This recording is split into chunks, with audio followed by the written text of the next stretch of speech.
পার্বত্য জেলা বান্দরবানের লামায় গলায় ফাঁস লাগিয়ে খাদিজা আক্তার নামের এক গৃহবধূর বিয়ের ১৯ দিনের মাথায় গলায় ওড়না পেঁচিয়ে আত্মহত্যা করেছে। এখনো বিয়ের মেহেদির রং না মুছতেই বাবার বাড়িতে বিয়ের পর প্রথম বেড়াতে এসে গলায় ফাঁস লাগিয়ে আত্মহত্যা করে। শুক্রবার বিকাল ৫টায় উপজেলার ফাইতং ইউনিয়নের ৫ নং ওয়ার্ড খেদারবান পাড়ায় এই ঘটনা ঘটে। খাদিজা আক্তার ওই এলাকার মোহাম্মদ ইব্রাহিম বৈদ্য ও সোনিয়া বেগমের মেয়ে। সম্প্রতি কক্সবাজারের চকরিয়া সাহারবিল ইউনিয়ন ৩ নং ওয়ার্ড সাহারবিল পূর্বপাড়া আব্দুল খালেকের ছেলে সাইদুল ইসলামের সঙ্গে তিনি বিবাহ বন্ধনে আবদ্ধ হন। ১৯ দিন আগে তার বিবাহ হয়।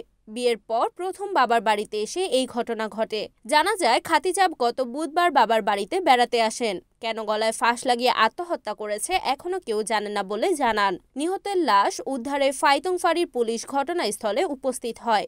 ঘটনার সত্যতা নিশ্চিত করে স্থানীয় ইউপি সদস্য মোহাম্মদ জুবাইরুল ইসলাম জানান, বাবার বাড়িতে গলায় ফাঁস দিয়ে ঝুলে থাকলে পরিবারের লোকজন উদ্ধার করে স্থানীয় চিকিৎসককে খবর দেন। পল্লী চিকিৎসক মিজানুর রহমান তার মৃত্যুর বিষয়টি নিশ্চিত করেন। ঘটনাস্থলে ফাইতং পুলিশ ফাঁড়ি ইনচার্জ মফিজউদ্দিন আহমেদ বলেন, কেন আত্মহত্যা করেছে তা জানা যায়নি। লাশের প্রাথমিক সুরতহাল করা হচ্ছে। লামা থানা পুলিশের অফিসার ইনচার্জ মোহাম্মদ শামীম শেখ বলেন, ঘটনার খবর পেয়ে পুলিশ পাঠানো হয়েছে। লাশের প্রাথমিক সুরতহাল করা হচ্ছে। রিপোর্ট মোহাম্মদ ইসমাইলুল করিম, NAN TV, বান্দরবান।